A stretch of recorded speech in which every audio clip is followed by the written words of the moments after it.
Kozuzampo, and welcome to People's Voice. Our topic for tonight's discussion is meeting the job demand. Is it a reality?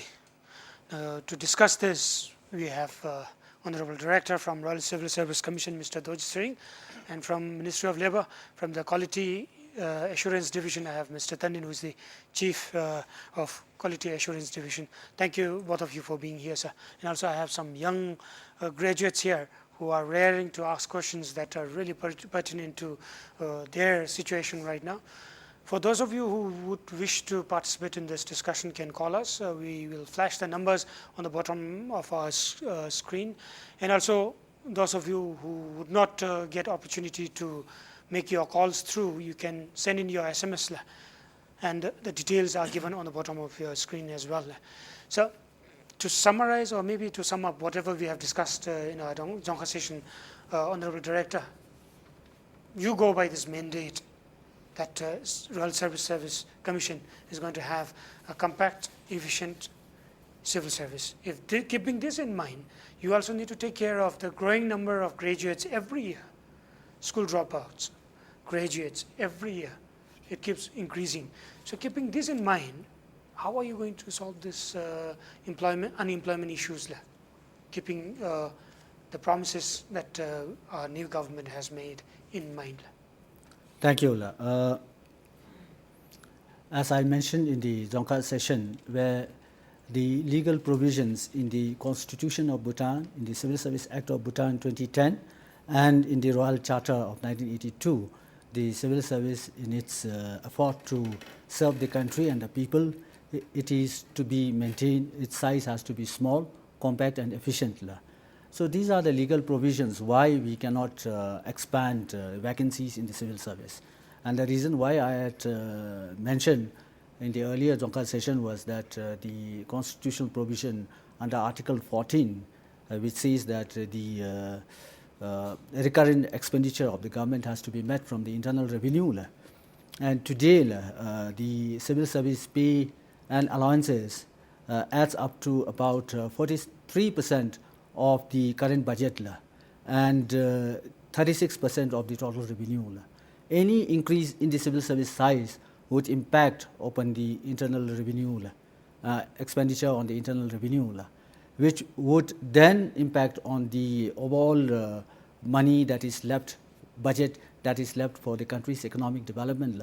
And because of that, we need to keep this civil service size small, compact and healthy. Now, over the years, having said this, that RCAC is mandated to maintain small, compact and efficient civil service. Having said this, I would like to brief the viewers here, saying that we have 5-year planned economic development in the country, and we have just finished 10th 5-year plan. Now, successive 5-year plan development, in terms of budget outlay, it has almost doubled. And in terms of magnitude of plans and programs, also it has increased by many folds. Now, Royal Civil Service Commission is mandated to provide human resource requirement to implement these plans and projects successfully without any problem. And therefore, Royal Civil Service Commission, in consultation with the line agencies, determine a reasonable amount of human resource requirement to implement these plans and projects. And therefore, if you look into the last 5 years of recruitment trend, we have the overall growth in civil service size is about 4 to 5% annually, which in absolute terms, in absolute figures, it comes to about 1,500 civil servants recruited every year. So, if you look into the country's situation now, we have private sector and corporate sector. But comparatively with private and corporate sector, the civil service has been the largest employing agency in the country as of now.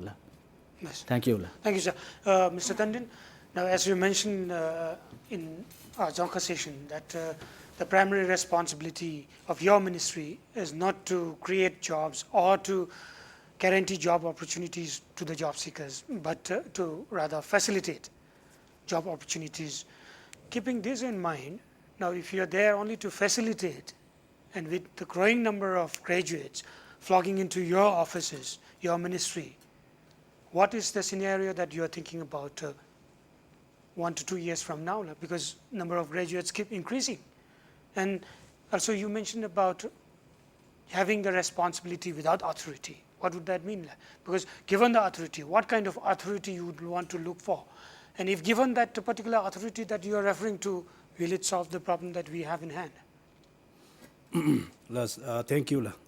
It is very important that our viewers, especially the job seekers, understand that the mandate of the ministry, as you have mentioned, is to facilitate employment. We cannot, it's just like any other ministry. So we cannot create employment. We are trying our best through regional office, through a lot of training programs, through awareness programs to facilitate employment. Basically meaning supply and then the demand side. There are demands, but how to close the gaps between the demand and supply. So now in the Dzongkha session, I have learned that the job seekers, this is, I think, very obvious that, job seekers in Bhutan, why they are unemployed, one of the reasons is because they don't want to join in corporate and then maybe in the private sector also. So only the government jobs, they think that this is the last kind of, option they have. So I think this mentality we have to change in the mindset of the young people, that RCSC or the government is one of the employer. And we have been talking to so many job seekers that in terms of employment, Bhutan is changing. Bhutan is changing. What we are saying is now before it is only the government and agriculture who can observe the people, job seekers. Now we have the corporations, NGOs, and then the private sector who can take a lot of graduates and then other job seekers. So there are a lot of requirements in the private, corporate, and then NGOs, whatever. I think in Bhutan, we have to keep in mind that what kind of unemployment we have in Bhutan. There are different types of unemployment existing, but I think what we have is mostly on the structural unemployment, meaning that the job seekers coming out with the skills does not match the requirement of the labor market. That is one kind of unemployment we have. The other unemployment is, I would like to say, a voluntary kind of unemployment, which is, they don't want to work.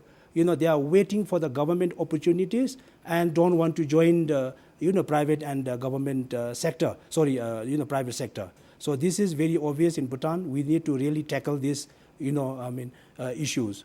So from the ministry side, we have coming out with a lot of programs and a lot of activities. We have already kind of working with the, HR, agencies in terms of, focusing their, trainings and then, human resource development in line with the requirement of the labor market. Otherwise, then there will be a lot of structural unemployment, and it is a little bit dangerous for the country when we have qualified, skilled people not getting the jobs. So we need to really look into this, matching the demand and the supply. And we can only do this. We cannot create. It all depends on the economic development. It all depends on the private sector development.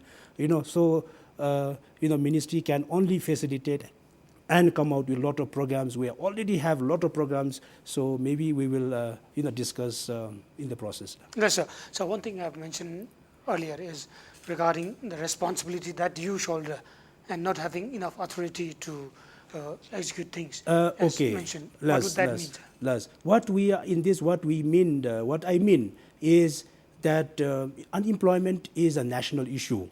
Only one ministry or one organization cannot tackle this national issue. So all the agencies, be it a government, private, corporate, anybody needs to really put, our heads together. We need to have a concerted effort in tackling this issue. So that is what I, mean by, we don't have the, authority to really, force the, private sector to take people, to recruit people. So this is what we are saying. Only through the enforcement of the Labor Act 2007, we can, facilitate a little bit of employment there, but we don't have the total authority to, take over, the, employers to really employ people.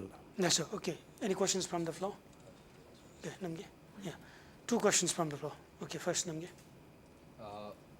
On behalf of other fellow graduates who are seeking for a job, I would like to suggest one to the RCSC Commission. Sir, we graduates who are attempting for the RCSCs get limited numbers of attempt. Like if we cannot make through in 3 numbers of P examinations, then we are not at all allowed to, do the RCSC exams for all. So then likewise in the RCSC exam, we get only 2 shots. If you cannot make it through by these 2 shots, then we are not allowed to, do the RCSC exams. So if the commission could somehow come up with another, policy or such things that can give more opportunities, for the graduates who dies to get into government service. If the commission could somehow come up with other ideas. Okay, Mr. Dosering, you can answer this question. And after you answer this question, I would also like to ask our young friends why they would prefer government jobs compared to the private opportunities and corporate opportunities that are available. Sir. Okay, thank you. Your question is related to the attempts that you can make for the preliminary examination and the main examination. And today, by the recent Bhutan Civil Service Rules and Regulation 2012, mentioned that the graduates can appear 3 times for preliminary examination. Now, you want to know the reason why we kept at 3 times and why not more times. Now, the reason why is the first attempt, for whatever reason, you may be a potential good candidate, but somehow or other you cannot make it through the PE. And we don't want to devoid the opportunity for a potential good candidate because of some factors that had influences performance in the examination. Therefore, we have given him a second chance to prove himself that he is a capable person to be worthy of recruiting in the civil service. And therefore, second chance. And of course, second chance, yes. And then we also thought that maybe perhaps even in the second attempt, perhaps there could be some more factors that might affect his performance or her performance in examination. So we give 3 times to prove himself. And if we have assessed 3 times, I thought we have done enough to assess his capability. And then any more attempt would be a waste of resources, I would see. Yes. From that point of view. If you are a potential good candidate, you would be able to exhibit your qualities in the first 2 or 3 attempts. Therefore, that is the reason why we have restricted the number of attempts for the preliminary examination for 3 times and for main examination 2 times. Because you can straight away judge the capability of a person in 1 shot or 2, yes, not more than this. Okay. Thank you. Any young friends here would like to tell the viewers or tell us why you would not prefer private or corporate employment rather than just waiting for the government opportunities? Anybody? Okay, Namge. In my opinion, I would say everybody prefers to be an officer. Like in the community or socially, everybody says if to say in the local language, we get a little bit of pride, or I don't know, people usually consider them a little bit higher or something. But I don't say private sectors are no good. I am looking into private sector myself. Government sector, people always keep government sector as higher level or something.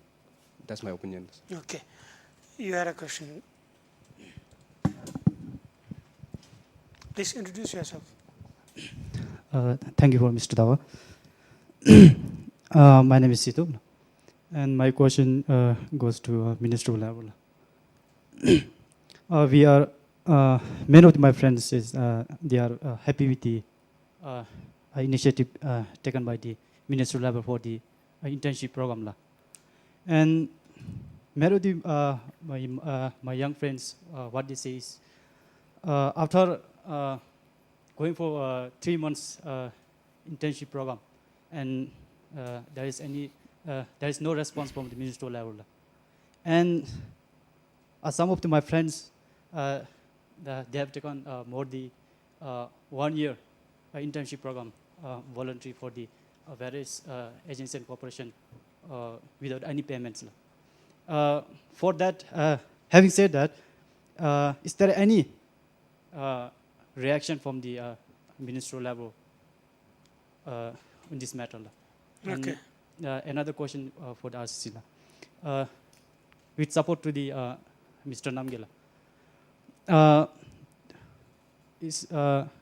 Everybody says new government want to do away with the PE.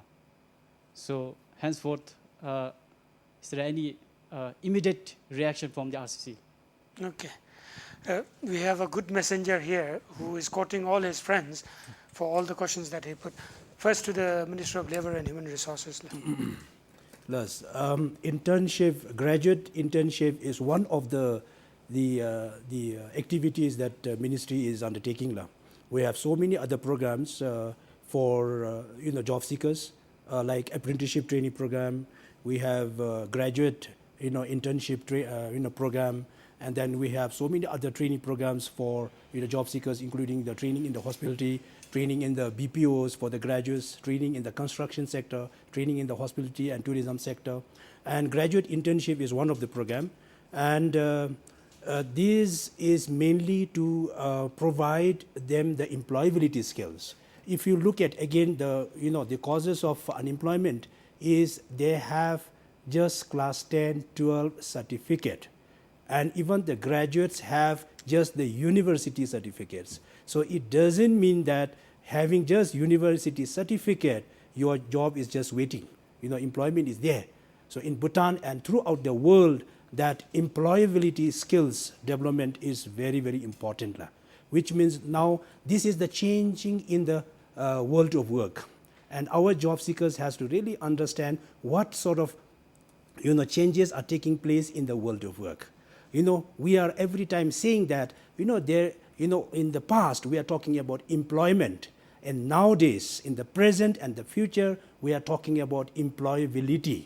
And there are a lot of changes. I don't want to tell all this. So one thing is, those days is employment, nowadays is employability. And when you talk about employability, all this, giving them the experience, giving them the training, giving them the counseling, giving them how to write CV, how to write, how to attend interviews. These are the employability kind of skills the ministry is, undertaking. So internship is one of that. And we have given so many graduates internship program, and it has helped so many graduates, and some of them have got jobs there itself. Okay. So this is, and then ministry is again, trying to strengthen this, the internship, graduate internship program now. Okay, thank you, sir. Sir, briefly on doing away with this PE as placed by our new government, immediate reaction. In fact, there were lots of reaction already in media reports, but... Thank you, Ola. But before I react on the doing away with the preliminary examination, maybe I would like to take a few minutes to brief the viewers here on why we have instituted this preliminary examination, because that understanding of why RCC instituted this preliminary examination is very, very important for viewers, especially for the graduates themselves. Now, if you refer to Bhutan Civil Service Act of 2010, Section 47 states that the recruitment of university graduates into the civil service has to be through competitive examination. And the BCSR defines competitive examination as BCAC, Bhutan Civil Service Examination. And this Bhutan Civil Service Examination has three components. Number one is the preliminary examination, number two is the main examination, and number three is the interview, viva voce. Now, preliminary examination. Why preliminary examination? Preliminary examination is one paper, consists of 100 multiple choice question, testing 4 content areas. And the objective of having this preliminary examination is to test the minimum core competencies required of a civil servant. So what are those core competencies? Number one, we are talking about basic communication skills in English and Dzongkha. English being international language, Dzongkha being the national language. And that is required whether you are going to work as a doctor or engineer or any position in the civil service. Basic minimum communication skills. And other skills that we talk about are data interpretation, logical thinking, and problem-solving skills. These are minimum skills required of a civil servant to function in any capacity. Main examination objective is to test your subject knowledge, country knowledge, economic situation in the country. And also it tests your comprehension skills, analytical evaluation, synthesizing skills, and judgment skills. And the face-to-face interview actually tests the total personality of the graduate. So we follow a holistic approach in assessing a graduate to select the best and the qualified graduate into the civil service. So in short, sir, it will be painful for Royal Civil Service Commission to do away with PE. Yes, we have our reasons for having this examination, and there are a lot of other advantages. I would not like to go into the details. But to come to your question, what is our reaction? We have seen in the print media and also in the debates during the election campaign that the present government has made this pledge, but we have not received any official directives from the government. So just now we have no reaction. But in case we are required to submit our justification, we will submit our justification for the government to consider. Yes, Thank you, you. sir. We have our first caller online. Hello. Sir, please introduce yourself. Good evening, Director Sir, Dawa Sir, and Sir Tanin. Good evening, sir. I'm calling from Bunaka. I'm Shekhar. Yes, sir. Yes, It's not a question. I just wanted to throw one listen or there's a discussion here. Earlier, Tanin Sir said that training is not as per the demand of the people or the job seekers. So what I say here is there are a lot of institutes like Chume, Kauzangsa, Samtegang, and then you can get the So there are a lot of people graduating from their machinery, carpentry, welding, and so on and so forth. But what we observe is very few, a couple of these people, they get employed in the real field. Then the rest of the people, they are employed, some of them, they get employed as office assistants, some as librarian, again, after their training. And then we keep on hiring thousands of, hundreds of laborers from India who are being paid so heavily, and that also in IC. So what I am concerned is now these people who are graduating from all these vocational institutes, I think the institutes, those who are training these people, our youth, they should think beyond the box. And then the concerned agencies in relation with these institutes who are training our youth, and then the agencies, concerned agencies, I think we need to come up with a strong policies that these youth, after their graduations, they should be gainfully employed in such areas where they can have a livelihood there. Because now when the time comes, Bhutan cannot keep on hiring laborers from outside. And then these laborers, if we see carefully, they are happily paid. And then now this, our people, our youths who are trained from this institute, tertiary institutes, they are just moving in the street without any job. So this is just my concern now. So who is responsible for this? So one agency says that this is not our responsibility. Another agency says that this is not our responsibility. And then our youths are just now, after the training, Okay, sir. they're lying like that. So just this is my concern. If you Thank could you so much for your question, sir. It's rather a suggestion. Mr. Tandon, what would you say? I was also talking on the same thing that we have a little bit of structural unemployment, which meaning that job seekers with the skills are not getting the job. And then when we talk about the structural unemployment, we have these will again lead to the causes of unemployment again. The mismatch of the jobs and the expectations. We have also it has also come to our notice that even the skills, he's referring to the TTIs, people who are trained in carpentry, plumbing. We have so much requirement for a construction sector. We have the foreign workers, more than 55,000 working in the country, and if you look at in the construction sector itself is about 75% of 55,000 are working in the construction. We require a lot of people now. And it is all because of the mismatch of expectation and then the jobs. So this is actually happening in Bhutan. This is one of the major cause of unemployment in Bhutan. Our young youth, they are willing to take up the training. In the VTIs, in all the training areas, they are willing to take up the training. They are willing to do anything during the training program. But when it comes to getting the employment, they are not willing to work in the private sector, or not willing to work in the construction areas. So this is one problem we have in Bhutan. Okay. So Maybe in yes. continuation, why would people dread so much in working for private companies? Is it not because the Enforcement of Labor Act is not stringent as it should be? And this is one area that people talk about, job security. Job security is not as guaranteed as it is in government and corporations. If you talk about private sector, it is basically left to the whims and fancies of the proprietors of the companies. So keeping all these things in mind, don't you think there needs to be a further stringent application or enforcement of Labor Act?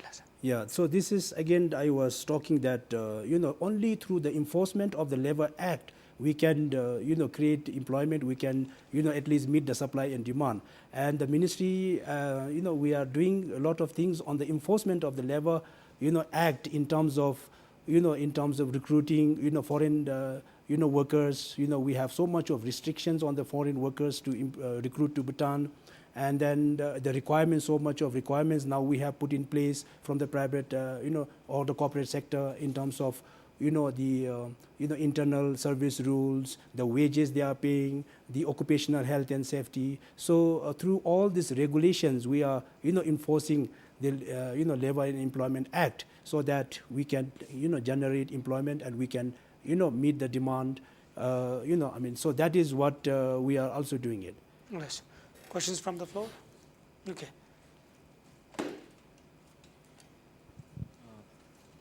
First of all, I would like to thank Dawa sir for conferring me such type of platform. My question is to the Minister of Labour and Human Resources, Tan Sir. Sir was continuously talking about the mismatch between the job and the job seeker. So I personally feel that the topic that sir talk on is right, because at the time of orientation last year, we were doing orientation out there in a youth center in my batch. There was one drafted book from Minister of Labour and Human Resources. In that book, we were searching the job of graduates, and we found that there are lots of jobs, but as soon as we saw the salary of graduates, it is just 6,000. So instead of the graduates getting excitement seeing this lot of job, rather they get demoralized seeing the salary. So in that case, I personally feel that the youths are not able to take that particular job, and in this modern world, just forget about Thimpula. With the salary of 6,000, we just can't even survive in one of the remote places. So I want a justification on that particular issue.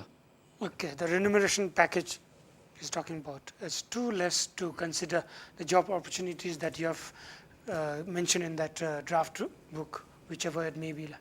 Yeah. Now, when it comes to all this, I've been again saying that we don't have the authority to really fix the salary of the, employees, in the labor market. We don't have the authority to really fix that.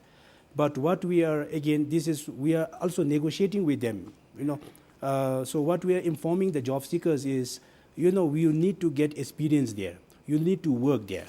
And working in the private sector and corporate sector requires a lot of, employability skills, a lot of skills. They need to be hardworking. They need to be motivated. They need to be taking responsibilities. So maybe looking at all these requirements, most of the job seekers are willing to go in the government. So that is one, aspect of looking at that. But when it comes to the salary, we cannot really, ask the employers to really, increase the salary over the time. And what private sector are saying that, you need to show to us that you demand so much, that you deserve so much. So this is what private sector are saying. Initially we are fixing at this rate, but if they, show to us, if they kind of exhibit their, skills and knowledge and competencies, we are willing to increase the salaries. Okay. You know, so this is what private sector are talking about. Okay. Another caller online. Hello. Hello? Hello. Could you Hello? please introduce yourself? La? Please introduce yourself. Okay, I'm Sring from Punakha. Yes, sir. Uh, And your question is? I got a query to the RCSC director. Yes, sir. That is, when I was at Sharapsi, I took Eco and Environment. And upon graduating, when I went to RCSC, they said that we need approval from NEC. Yes, sir. And when we went to NEC, they said that we need approval from RCSC. So in that way, I would like to ask director that, does it mean that there is no link between the organization, or like where are we supposed to go? Yes, sir. And the suggestion, I would also like to suggest director that if we are not being recognized, it would be better that if director talk with RUB and do away with this subject. Because after graduating with those subjects, we are not being absorbed anywhere. Yes, sir. Okay, Ms. Sring, thank you so much for your question. Lack of coordination between agencies, and that actually making the system so bureaucratic, and somehow ultimately turns out to be a harassment for job seekers. Okay, thank you. What courses are to be offered by the colleges under the Royal University of Bhutan is a prerogative of the Royal University of Bhutan. But when it comes to the employment in the civil service, now what she mentioned was that she had done economics and environment at environmental studies at Sharapsi College and the RCEC. Now our requirement in the civil service actually comes from the organization themselves, line agencies, where they actually employed this, the graduates. And therefore, when she is talking about her opportunities to be employed as an environmental officer in the NEC.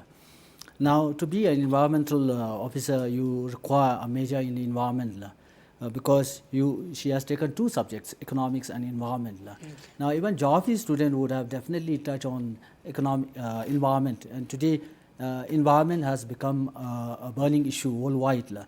And therefore, any subject that you are talking about deals one way or the one issue or other with the environment. So what NEC require is somebody who has a very good grounding in environmental studies, so that one can be able to assess the environment impact in the of any projects that are submitted in the Dzongkha, in the NEC headquarters, so that they would be able to issue this environment clearance. So just a surface knowledge on the environmental studies would not make good environmental officer. So from the RCC point of view, we have a very good coordination with the NEC. I don't know what happened to her case, but from our point of view, because our requisition comes from the line agencies, and each of these positions in the civil service are defined by the position directory, yes, in which it specifies what subject, what qualifications are required. Thank you. Okay, we'll take another caller, and then we have some questions from the floor here. Okay, hello. Okay, hello. Okay, sir, please introduce yourself. I'm Jimba Dorji from Mongolia. Okay, sir. And your question? My question is, I did BSc Biotechnology from India. Yes, sir. And upon coming here in Bhutan, while going through our job vacancies, we hardly find any vacancies in BSc Biotechnology. So, like Bhutan, we really depend upon like agricultural products. So, I think there should be more vacancies in BSc Biotechnology, but there's less industries are very less, like one or two. We hardly find. Sometimes it's a zero vacancy. So, I think Ministry of Labor or RCSC should do something on that. Can you do something on this, RCSC? Now, employment in the civil service is demand-driven rather than supply-driven. So we don't go by what is available in the market. We go by what is required in the civil service. And the requirement in the civil service, as I mentioned in the earlier Dzongkha session, that we, RCC, in consultation with the line agency, determines the staffing strength and the pattern of the organization to implement 5-year plan development projects. So the requirement comes from the line agencies themselves. And if there is no requirement and there is no vacant position, we cannot, just because biotechnology graduate is available in the market, we cannot employ. So similarly, it goes for other courses which the graduates must have undertaken. Thank you. Okay. Question from the floor. My name is Chungwiso, and thank you to BBS for having this opportunity. My question is about that experience. It goes to both of Director Sir and Mr. Tandon from Labor. We can see many vacancy in media and but what they really want is experience, and that also from 3 to 5 years, which a fellow youth or just graduate from university might not have, because they just graduate and they don't have the experience, but they have the certificate and the side course that they do with their degree, like so many courses that is needed in the service or agency or commission. But by looking at that certificate, but it is also useless because they just want an experience in that particular field. But yes, but that Ministry of Labor has taken an internship program for the graduate to gain an experience. But Ministry of Labor has just given a time to 3 months or 5 months, and after that, their experience or that their internship program is finished, I think. So I think, is there any suggestion or change in law or act about this thing? Okay, let me first put this question to Mr. Tandon. You're talking about experience. Now, experience would mean employing an individual who is already employed, and because he has experience, he has a better opportunity, or he has a better chance of getting another employment as he wishes. Experience. Anything that your ministry has done? Okay, before I answer this one, I would like to say a few things on the caller, that this is one of the major problem we have, the supply and the mismatch of the labor market. What is required in the labor market, the supplier are not able to, or people, job seekers, when they take up the training are not based on the labor market. They don't refer the requirement in the country. They don't look at the economic, the development, areas, which areas they should need to study. They go out and then, undergo some degree courses, come here, and then no jobs. So this is exactly, a lot of things are happening. So this is one of the problem we have, in Bhutan. So we are suggesting in order to address this, we have also come out with, the National Human Resource Development Policy 2010, which is the umbrella policy for HR and for all the levels. What kind of HR requirement for the country? And then we have also, HRD master plan developed. We have also, HRD, advisory series, which is mainly looking for the HR implementing, HR agencies to really, train the people as per the requirement of the labor market. So then, these kind sir, of things. if Yes. this is the case, then don't you think we need to do something about our curriculum as well? Because gone are those good old days where even a BSc graduate would make a good finance officer, because that was the situation then. But today, if you're stressing so much on the job market, the mismatch between job market and the supply that we have, then don't you think we need to talk about the curriculum or change in curriculum? Yes, so this is exactly what we're talking about. The ministry has no mandate in terms of, changing their curriculum, but this is a kind of a directives given by the ministry, because the Ministry of Labor and Human Resources is also considered as an, apex for the, apex body for the HR, excluding the, the government or the RCAC. We look after the corporate and private sector. So that sort of advice we are giving for the, HR implementing what kind of human resource Bhutan requires, that is one sort of directives we are giving. Okay, the experience part, sir. Yes, but when it comes to the experience, I think this is, happening in Bhutan. And we are also discussing with the private sector or the employers that some of the jobs requires really experience, and that this is we are also will take into consideration. But some of the jobs does not require experience in the beginning. In the process of working, they will gain experience, and it should be enough. But when it comes to experience, the ministry has already taken up the internship. And whatever he is saying that, the internship program is not enough, the duration is short. So because the ministry has to cater to so many thousands, 2,000, 3,000, graduates to provide, up to 6 months internship, this is costing a huge to the government. So ministry can, can provide up to, 6 months. And the rest of the time, if you still need a time to work in the, in the private to get more experience, I think you need to really take your initiative to work in the, in the company to get more experience. So this is, I think, you need to take also not, all, taken up by the government, because we need to cater to thousands, job seekers. Okay. RCS's view on this requirement of experience? Now we have two types of recruitment, for your information. Number one is the in-service recruitment. For those who are already in the service, they require experience. And their experience, position level, and what level needs to be recruited, it's well defined in the BCSR. And for the pre-service, particularly at the graduate level, you need no experience in whatsoever. For graduates, you don't even have to show the evidence of saying that you are graduated. You just have to log online saying that you are graduate. And therefore, you are given the opportunity to sit for the RCC preliminary examination. So it's only after the preliminary examination, once you get through the preliminary examination, when you are qualified to sit for the main examination, then you bring all those documents required. So for those graduates, you need no experience for RCC. Okay? Yes, sir. Thank you. Next question from the floor.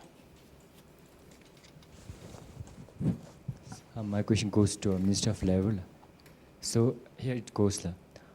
How Minister of Labor is confiscating the transparency and equity in the recruitment process, be it in corporation or be it in government office? You may not necessarily be looking at how things are transparently organized in recruiting individuals, but are you getting reports from graduates or any job seekers for that matter regarding the fairness of interviews or recruitment procedures? Yes, before the ministry is, representing the recruitment committee also, especially in the corporate companies. We used to be there and then see how they are conducting, looking at the criteria, the whole process of the recruitment. The ministry is observing and then making sure that the recruitment and the selection is fair and transparent. Now with the the enforcement of the Labor and Labor and Employment Act 2000, it says that we need to come out with the regulations, regulation to really regulation to control this. So we have also come out with the regulation to for selection and recruitment procedure. So that regulation is already passed, and then we are monitoring that. And then the corporate sector or even in the private sector, if they want to recruit, it should be based on the regulation. If you see anything unfair activities going on, I think it is the duty of the job seekers or whoever there that you need to come out with the evidence and show to the ministry that these things happen. We will monitor, and then we have to address the problems there. Okay, final caller for tonight's program. Hello. Hello. Hello. Okay, sir, please, since you're the final caller, keep your questions brief. But before that, I would like to request you to introduce yourself, sir. Okay. It's not much of a question, but I would like to. I'm just a concerned senior citizen. I'm not looking for a job. Yes, sir. But over the past years, we have realized that practically every ministry, every department are always complaining of shortage of manpower.